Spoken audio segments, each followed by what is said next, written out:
The moment I saw the giant "Congratulations on your pregnancy" banner, I knew I was going to destroy my mother-in-law's perfect little world. I'm Valeria, and this wasn't how I planned to announce my pregnancy. Not even close. Standing in Carmen's marble-floored mansion, surrounded by at least 100 faces I barely recognized, I felt my stomach twist, and not from morning sickness. "Surprise!" The crowd erupted as Mark, my husband, grabbed my hand and pulled me forward. His mother, Carmen, stood center stage, practically vibrating with self-satisfaction, her perfectly styled silver hair catching the chandelier light. "What is this?" I managed to whisper to Mark, my fingers trembling in his grip. "Mom wanted to make it special for us," he beamed, completely missing the horror in my eyes. "For you." Carmen swooped in, her designer perfume suffocating me as she wrapped her arms around my shoulders. "Oh, darling, we couldn't let such wonderful news stay quiet, could we? Everyone's been dying to celebrate." "Everyone but me, apparently." "When did you—" I started, but Carmen was already addressing the crowd. "Ladies and gentlemen, I am overjoyed to announce that my precious son Mark and his lovely wife are expecting their first child. Finally, a new addition to the Lucas Walton legacy." The room exploded in applause. I spotted familiar faces, my co-workers, Mark's entire extended family, even my elderly aunt who lived 3 states away. They'd all known before me about my own pregnancy announcement. "Speech!" someone called out. Others joined in. Mark squeezed my hand. "Go on, honey. Tell everyone how excited we are." I looked at him, really looked at him. 6 years of marriage, and he still couldn't see me drowning. Or worse, he could, and he just didn't care. My voice cracked. The room fell silent, expectant. Carmen's perfectly lined lips twitched with anticipation. That's when I saw the photographer, professional equipment, already snapping away. Of course, Carmen never did anything without documentation. "This is," I forced a smile, "unexpected." Carmen laughed, high and theatrical. "Oh, she's just overwhelmed. Pregnancy hormones. You know how it is, ladies." The crowd chuckled knowingly. I felt my cheeks burn as Carmen patted my stomach, like she owned it. 8 weeks along," she announced proudly. "Due in early spring. We're thinking March will be perfect for the baby shower. I've already booked the country club." My vision blurred. 8 weeks. The same point I lost the last one. The miscarriage only Mark knew about. The one we'd promised to keep private until we were sure. The one that still haunted my dreams. "Excuse me," I managed, pulling away from Mark's grip. "I need some air." "Valeria," Mark called after me, but Carmen's voice cut through. "Let her go, darling. First trimester is always emotional. Now, who wants to hear about the nursery plans?" I made it to Carmen's pristine powder room just in time to throw up. As I splashed cold water on my face, I caught my reflection in the gilt-edged mirror. I barely recognized myself. My phone buzzed. A notification. Carmen had already tagged me in photos on social media. "Surprise pregnancy announcement," the caption read. "So blessed to share this magical moment. Baby Walton. Proud grandma. Blessed family." Another buzz, then another. The likes and comments were rolling in. I gripped the marble counter, knuckles white. Through the door, I could hear the party continuing without me. Carmen's voice carried, telling someone about her plans for traditional family photos. My phone buzzed again. This time it was Nina from work. "Are you okay? This seems intense." For the first time that evening I smiled, a real smile, though not a nice one. "I'm fine," I typed back. "But Carmen won't be." I straightened my dress, checked my makeup, and took a deep breath.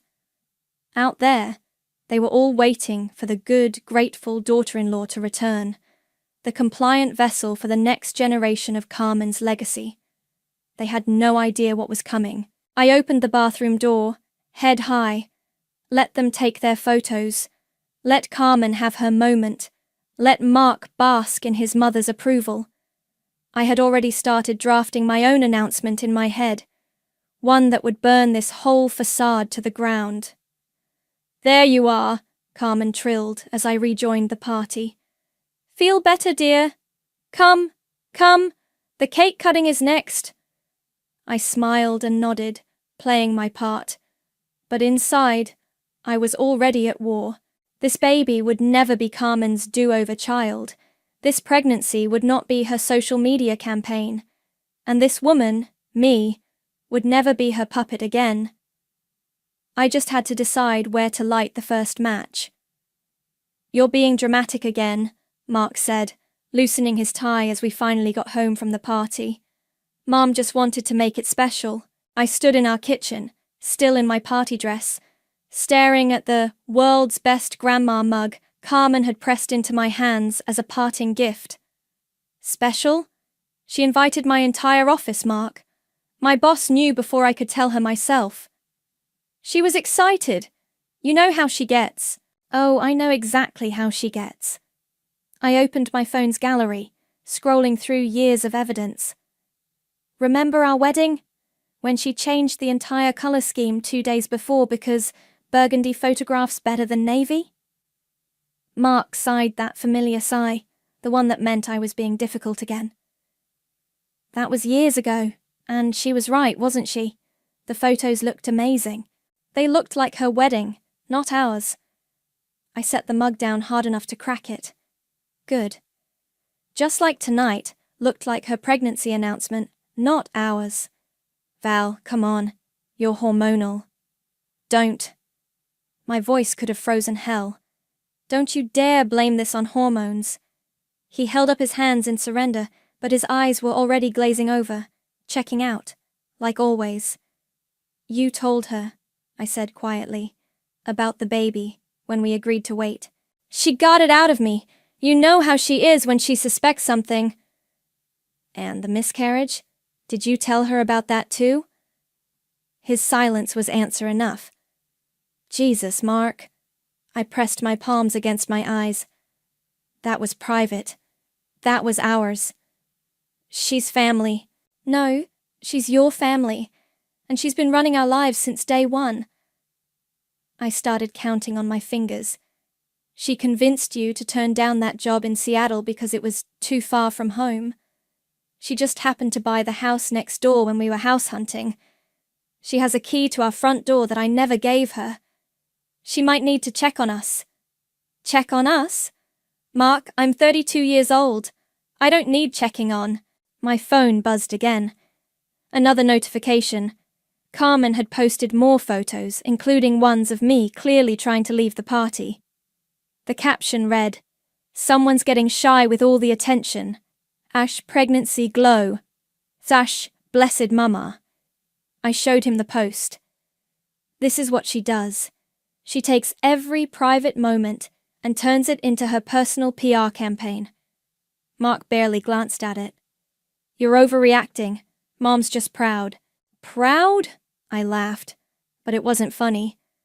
Last month she told her book club I might be infertile because I wasn't getting pregnant fast enough. Her exact words were, "Such a shame, but we'll keep trying." She didn't mean, "Stop defending her." I slammed my hand on the counter. "For once in your life, Mark, see what's happening." He stepped back, looking at me like I'd grown a second head. "Maybe you should lie down. You've had a long night." That's when I saw it. Really saw it. The same dismissive look Carmen gave me whenever I disagreed with her plans. The same patronizing head tilt. He was her perfect mirror. I walked to my home office without another word, closed the door, and opened my laptop.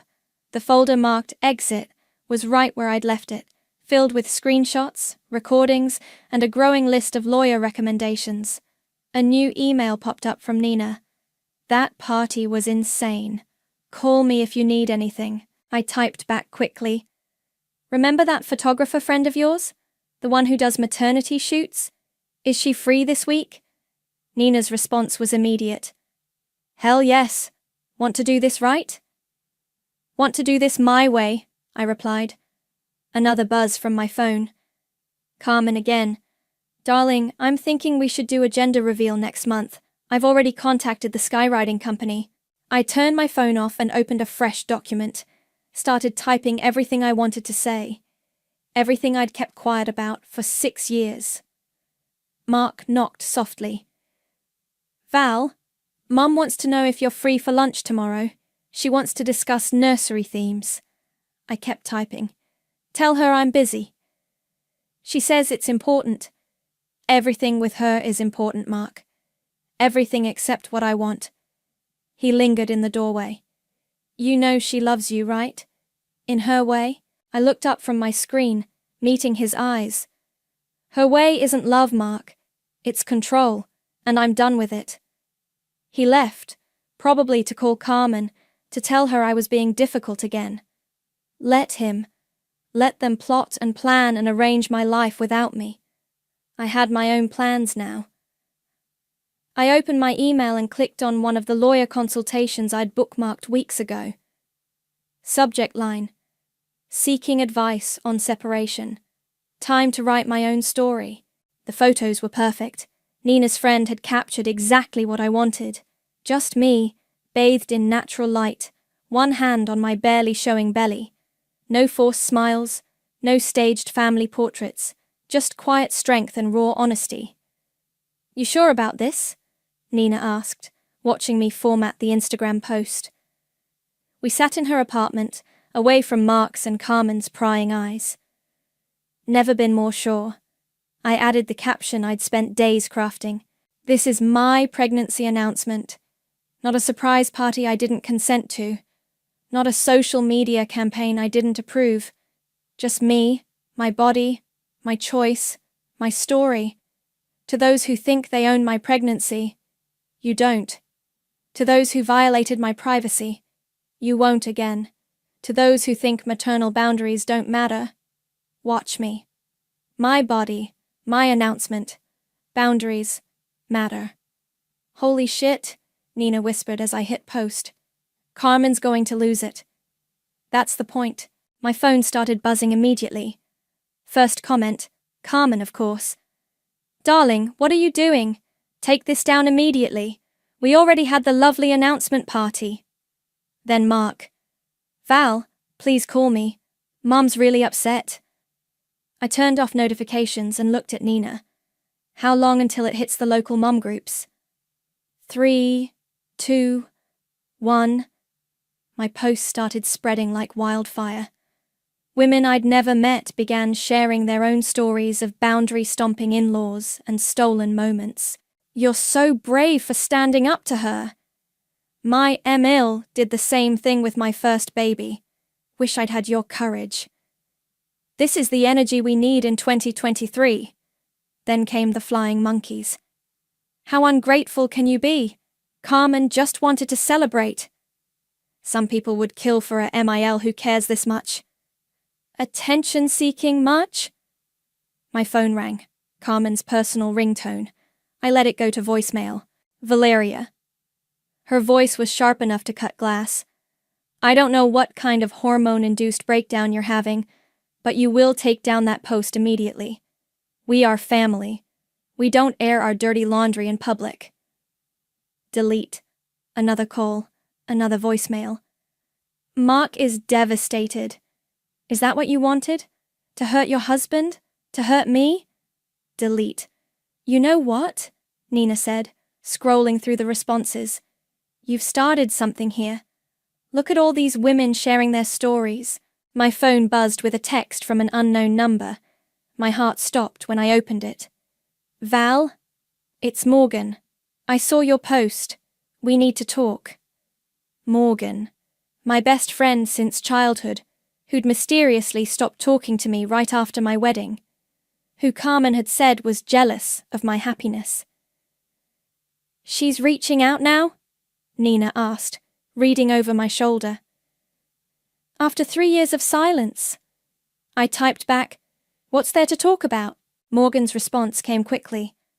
Carmen told me you wanted space, said you thought I was trying to come between you and Mark. I believed her. I'm so sorry. The pieces clicked into place. Another manipulation, another controlled narrative. My office phone rang. Carmen herself standing in our lobby. "Ma'am, there's a Mrs. Lucas here to see you," our receptionist said nervously. "She says it's a family emergency." I could hear Carmen's voice in the background. "Tell her it's her mother-in-law. Tell her we need to talk as family." "Tell her I'm in a meeting," I replied. "And Sarah? Call security if she doesn't leave." I hung up and turned to Nina. "It's starting." "What's starting?" "The consequences." I opened my laptop and pulled up the folder marked Exit. Carmen's realizing she can't control this narrative. She's going to escalate. "What are you going to do?" I clicked on a new email from Reed, the lawyer I'd contacted. "I'm going to let her. Every reaction, every manipulation, every guilt trip. It's all evidence now." My phone lit up with a text from Mark. "Mum's crying. She says her heart can't take this stress. Please, Val, think about what you're doing." I showed Nina the message. "Want to bet how long before she ends up in the emergency room with mysterious chest pains?" "That's oddly specific." "Just wait." I started typing a response to Morgan. "Coffee tomorrow? There's a lot we need to catch up on." Nina squeezed my shoulder. "You know this is going to get worse before it gets better, right?" I looked at my reflection in the window, clear-eyed, straight-backed, finally breathing freely. "Good," I said.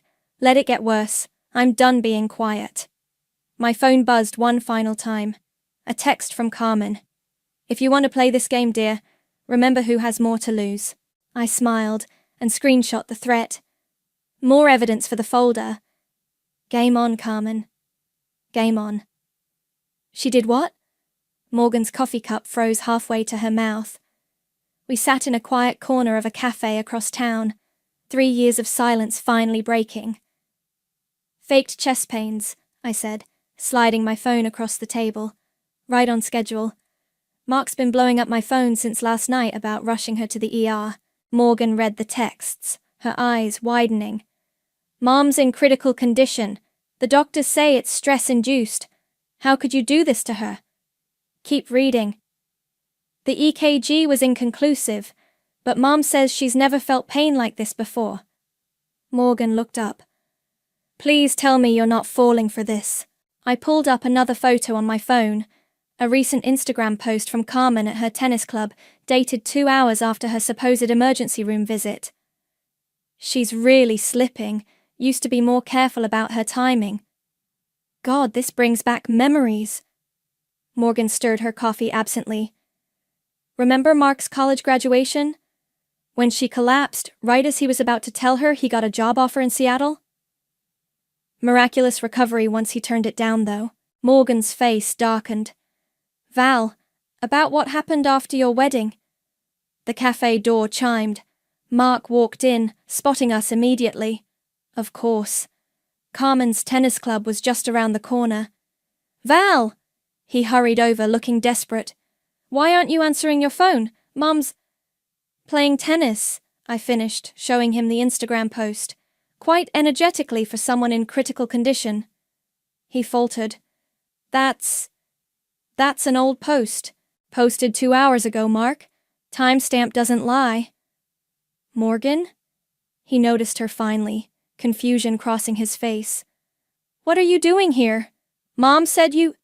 "Lied about me?" Morgan cut in. "Yeah, we're just figuring that out ourselves." Mark sank into an empty chair, uninvited. "Val, please. Whatever's going on with you, we can fix it. Mom's willing to forgive." "Forgive?" I laughed. "That's rich. Tell me something, Mark. Why did you tell her about the miscarriage?" His face went pale. Morgan gasped softly beside me. She could tell something was wrong. She kept asking. And you couldn't say no. Just like you couldn't say no about the surprise party. Just like you can't say no to anything she wants." She's my mother. And I'm your wife. The cafe went quiet. I lowered my voice.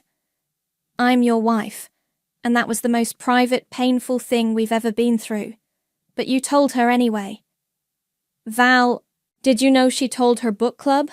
Made it all about her pain, her disappointment. While I was still bleeding, Mark. While I was still grieving. Morgan reached for my hand under the table. Mark just stared, mouth opening and closing like a fish.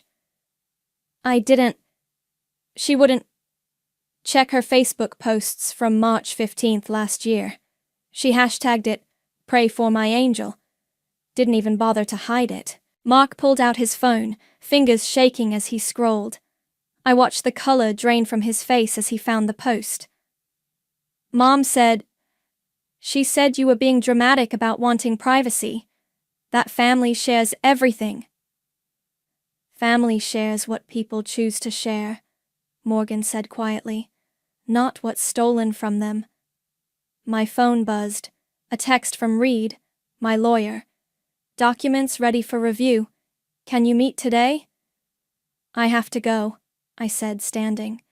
Morgan, thanks for coffee. And for the truth. Val, wait. Mark grabbed my wrist. Where are you going? We need to talk about this. I pulled free. You need to talk to your mother. Ask her about the tennis match she played while supposedly dying in the ER. Ask her why she told Morgan I wanted nothing to do with her. Ask her anything, Mark. Just for once, ask her the hard questions. She's not perfect, but she loves us. No, Mark, she loves control, and you let her have it every time. I walked out, Morgan following. Behind us, I heard Mark's phone ring, Carmen's ringtone. You okay? Morgan asked as we reached my car. No. I touched my belly gently. But I will be. This baby deserves better than lies and manipulation. I deserve better. What's next? I showed her Reed's text. Freedom. Want to come with me to meet my lawyer? Morgan smiled, the same fierce smile I remembered from our childhood, when we'd promised to always have each other's backs. Try and stop me. As we drove away, I saw Mark through the cafe window, phone to his ear, nodding along to whatever story Carmen was spinning now. Let her spin. Let her scheme and manipulate and play victim. I had truth on my side. And finally, I had my best friend back. My phone buzzed one more time. Carmen. Mark tells me you're with that awful Morgan girl. Haven't you hurt this family enough? Delete. Some messages don't deserve a response. Your husband's company is deeply entangled with your mother-in-law's finances, Reed said, spreading documents across his desk. Carmen's name is on half the business assets. I leaned forward, Morgan beside me. What exactly does that mean? It means, Reed adjusted his glasses, that when we file for divorce, we're going to find some interesting tax discrepancies. Carmen's been using the company to hide money. Of course she has. I wasn't even surprised anymore. My phone lit up. Another text from Mark. Baby, please come home. I got your favorite takeout. We can talk about everything. Then, I sent flowers to your office. And, remember our first date, when we danced in the rain? He's love-bombing you, Morgan said, reading over my shoulder. Carmen's playbook, I replied. When manipulation fails, try romance. Reed cleared his throat. There's something else. Your mother-in-law has been telling people you're experiencing pregnancy psychosis. She's what? Morgan straightened in her chair. Several social media posts suggesting you're unstable, hormonal, potentially dangerous to yourself. He turned his monitor to show us Carmen's private Facebook posts, somehow obtained. She's laying groundwork to challenge your fitness as a mother. My hand instinctively went to my belly. She wouldn't. She would, Morgan said quietly. Remember what she did to Mark's first girlfriend in college? The one who wanted to study abroad? I did remember. The girl mysteriously lost her scholarship after Carmen spread rumors about her mental health. My phone buzzed again. A text from Nina. Carmen's here at the office again. Security's dealing with it, but she's making a scene. What's she saying? I typed back. Nina's response came with a video. Carmen in our office lobby, tears streaming perfectly down her face, makeup immaculate despite her breakdown. My daughter-in-law needs help. Carmen's voice rang through the phone's speaker. She's not well. She's turning my son against me, against his own mother. Classic Darvo, Reed commented. Deny, attack, reverse victim and offender. She's making herself the victim of your boundaries. My phone exploded with notifications. Carmen's performance had already hit social media. Praying for this poor mother's heart? Some pregnant women really do lose their minds. Carmen Lucas is such a strong woman dealing with this crisis with grace. Grace? Morgan scoffed. She's about as graceful as a bull in a china shop. Another text from Mark. Mom's really crying now. Real tears, Val. Please come home. What's our next move? I asked Reed. He smiled, sliding a folder across the desk. We go nuclear. Legally, quietly, but completely. I opened the folder. Inside was every financial document, every manipulative text, every social media post where Carmen had overstepped. Plus, something else. Proof of tax evasion going back years. How did you get all this? Let's just say Carmen's tennis partner's husband works for the IRS, and he's not a fan of her methods. My phone rang. Mark again. This time I answered, putting it on speaker. Val, please. Mark, I'm only going to say this once. Your mother is currently at my office, telling everyone I'm mentally unstable. That's defamation. She's worried about you. We all are. No, she's worried about losing control. And you're letting her destroy any chance we might have had to fix this. Silence on his end. Then, what do you want me to do? I want you to grow up, Mark. I want you to see what she's doing. But mostly, I want you to get ready for what's coming. What's that supposed to mean? It means I'm done playing nice. Check your email in an hour. I hung up and looked at Reed. Do it. File everything. He nodded, reaching for his phone. It's going to get ugly. It already is. I stood up, suddenly tired. But I'd rather have ugly truth than beautiful lies. Morgan linked her arm through mine as we left Reed's office. You know she's going to escalate again. Let her. Every scene she makes, every lie she tells, every manipulation she tries, it all goes in the file now. My phone buzzed one final time. A group text from Carmen to the entire family. Please pray for our family in this difficult time. Sometimes those we love most become strangers to us. Mark and I are devastated, but staying strong through faith and family. Pray for Valeria. Pregnancy, crisis, family first. I showed Morgan the text. She squeezed my arm. Ready for war? She asked. I thought about my baby, growing strong despite everything. Thought about the future I wanted, one built on truth, not performance. This isn't war, I said. It's liberation. And I meant every word. The charity gala invitation sat on my desk like a landmine. Annual Lucas Family Foundation benefit in gold embossed letters, with a handwritten note from Carmen. Family stands together. Don't embarrass us.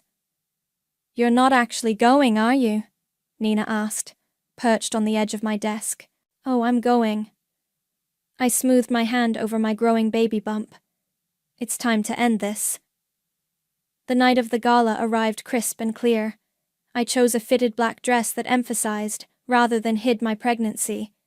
No pastels, no bows, no Carmen-approved maternal softness.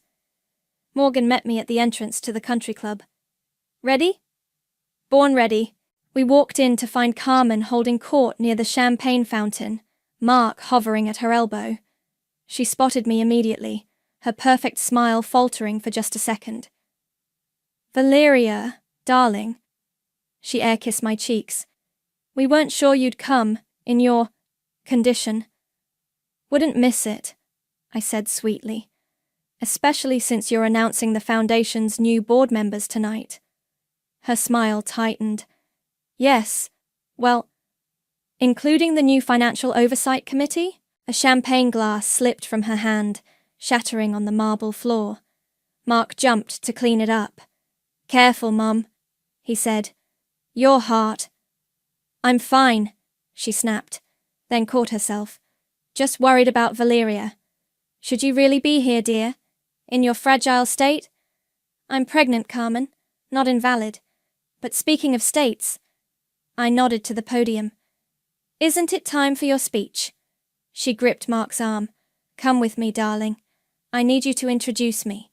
I watched them go, Carmen whispering urgently in Mark's ear. Morgan handed me a sparkling water. How long? She asked. Wait for it. Carmen took the stage, radiant in designer silk. Welcome, everyone. Tonight is about family, about legacy. I moved closer to the front, phone in hand. About standing together through difficulties. Her eyes found me in the crowd, narrowing slightly. Even when certain people lose their way? I raised my hand. Question, Carmen? The room went silent. Mark's face went pale. Valeria, this isn't the time. Actually, it's the perfect time. While everyone's here. I stepped forward. Would you like to explain the Foundation's offshore accounts? Or should I? Carmen's hand flew to her chest. I don't know what you're... Or maybe we should discuss the tax documents. The ones showing how you've been using the Foundation to hide personal expenses. Mom? Mark's voice cracked.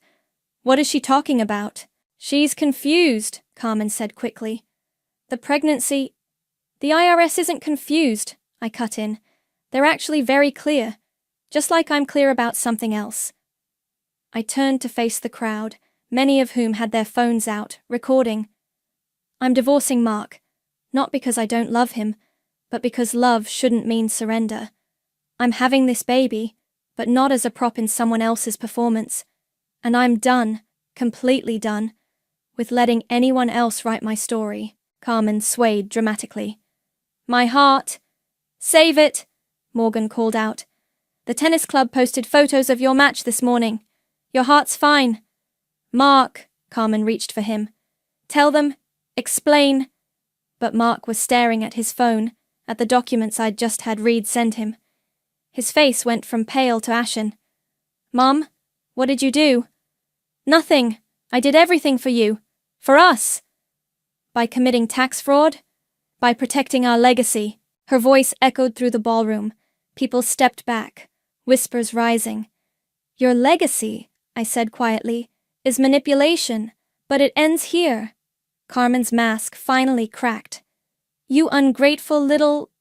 She stepped toward me, hand raised. And then, like perfect karma, she actually did faint. No one moved to catch her. Someone call an ambulance, she cried from the floor. I'm having an attack. Silence. Then someone laughed. Then another. Get up, Carmen, an elderly woman said.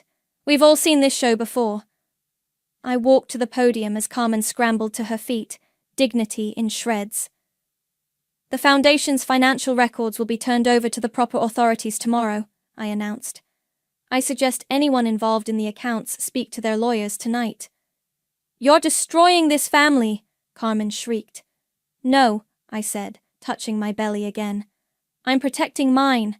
I walked out with Morgan, head high, leaving chaos behind me. Through the doors, I heard Mark's voice rise above the din. Mom, what else have you been lying about? In the parking lot, Morgan hugged me tight. You did it. Not yet. I pulled out my phone, opened Instagram, and started typing. Now everyone gets to hear the whole story. Behind us, Carmen's carefully curated world continued to crumble. And I felt nothing but free. The IRS officially launched their investigation this morning, Reed said, sliding a newspaper across his desk. The headline read, "Local Family Foundation under Federal Investigation." "How's Carmen taking it?" Morgan asked, sitting beside me. I checked my phone. According to her latest post, she's seeking healing at an exclusive wellness retreat. Translation, hiding from reporters. And Mark? Still trying to save what's left of the company. I rubbed my now prominent belly. He sent divorce papers back, signed. Nina burst into Reed's office, waving her tablet. "You guys need to see this." She pulled up a viral video compilation. Carmen's greatest hits.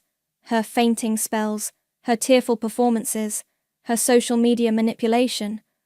All spliced together by some genius online sleuth. 2 million views already, Nina said. People are calling her the mother-in-law from hell. The timing couldn't be better, Reed said, pulling out a fresh stack of papers. The judge granted your emergency order. Carmen can't come within 500 feet of you or your workplace. My phone buzzed. A text from Mark. "Can we talk? Please? In person?" I showed Morgan the message. "Are you going to?" "I think I have to." I looked at Reed. "Any legal reason I shouldn't?" He shook his head. "Just meet somewhere public." 2 hours later, I sat across from Mark at our old favorite coffee shop. He looked terrible, exhausted, unshaven, wearing the same wrinkled shirt from yesterday. "The company's finished," he said without preamble. "Mom's actions, the investigation, everything's frozen." "I'm sorry." "Are you?" He looked up, eyes red. "You brought this all down." "No, Mark. Carmen brought this down. Years of lies and manipulation brought this down. She was trying to protect us. Stop." I pushed my untouched tea aside. "Just stop. Even now you're defending her." He deflated. "I don't know how not to." "I know." And I did. That was the tragedy of it all. My phone lit up with a notification. Someone had found and shared my old pregnancy journal entry from the miscarriage. "Today I lost more than a baby. I lost the right to grieve privately. My mother-in-law made my pain into her social media moment. Never again. Next time will be different. Next time will be mine." Mark read it over my shoulder, face crumpling. "I remember that post she made. The one about being a grandmother angel. I knew it hurt you, but I couldn't stand up to her, couldn't protect me, couldn't be a husband instead of a son." He nodded, tears falling. "The company wasn't the only thing that's finished, is it?" "No." I touched my belly. "But this baby will have something better than a perfect social media family. They'll have truth." "And me? That depends on you. On whether you can finally cut the cord." My phone buzzed again. Carmen had posted from her retreat. "A mother's love is forever, even when betrayed. Pray for my son." Mark saw it and actually laughed, a broken, hollow sound. "Even now, even after everything." "She'll never change, Mark." "I know. I think I've always known." He stood up slowly. "The house is yours. I'll get my things this weekend." "Where will you go?" My friend Jake offered his guest room, far from Mom's house. It was a start. A small one, but still. As he turned to leave, he paused. Will you let me know when the baby comes?" "Yes, but not through Carmen. Not through social media. Just between us?" He nodded and walked out. I watched him go, feeling lighter somehow. Morgan was waiting in her car outside. "You okay?" "Actually, yes." I showed her my phone. Carmen's latest post already had hundreds of negative comments, people sharing their own stories of maternal manipulation, of boundaries crossed, of silence finally broken. "You started a movement," Morgan said softly. "No." I pulled out my old journal, turned to the last page.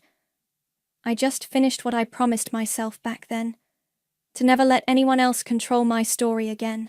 My phone lit up one last time, a message from Mark. I just blocked Mum's number. It's not much, but it's a start. I smiled and put the phone away. Let Carmen post what she wanted. Let her play victim to an empty audience. I had a nursery to paint, a life to rebuild, and a story to tell, my own. Ready to go home? Morgan asked. Home. Not the house Carmen had chosen, but the small cottage I'd bought with my own money, far from her reach. More than ready. The sun was setting as we drove away, casting long shadows behind us. Sometimes the happiest endings start with burning everything down. Push! The midwife's voice cut through everything else. You're almost there! Morgan gripped my left hand, Nina my right. No hospital room drama, no family spectacle, just my chosen support team and the quiet strength of my home birth plan. One more, the midwife encouraged. Your baby's ready to meet you. The final push brought with it a cry, strong, defiant, perfect. It's a girl, the midwife announced, placing her on my chest. Healthy and beautiful. I touched her tiny face, memorizing every detail. No phones, no cameras, no social media countdown. Just this sacred, private moment. She's gorgeous, Morgan whispered. My phone buzzed on the nightstand. Mark's ringtone. I nodded to Nina, who answered it on speaker. Is everything okay? His voice was tight with worry. The lawyer said you'd gone into labor. She's here, I said softly. She's perfect. A shaky breath on his end. Would it be all right if I came to meet her? Just me, I promise. I looked at Morgan, who nodded. Give us an hour to clean up. And Mark, don't tell your mother.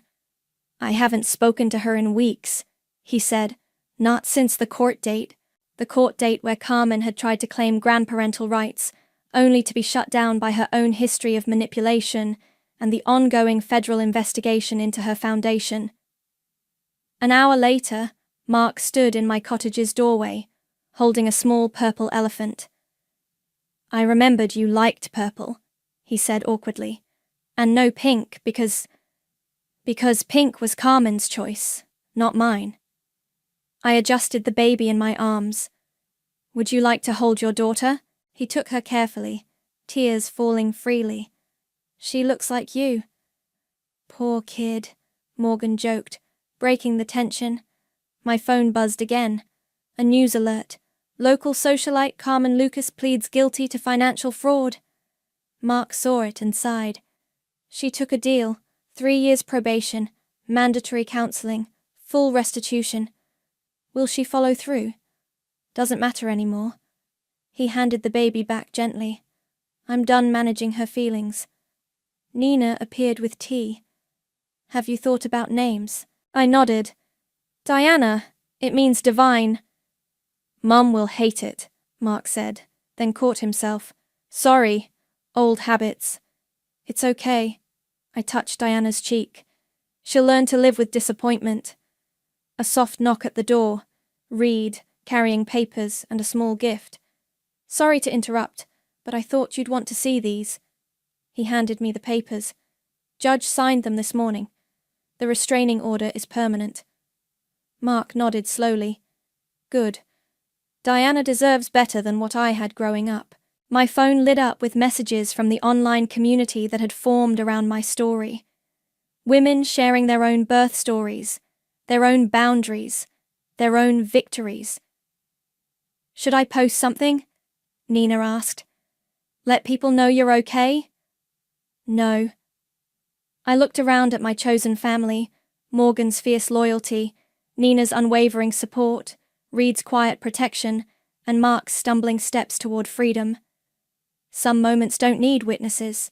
I should go, Mark said, standing.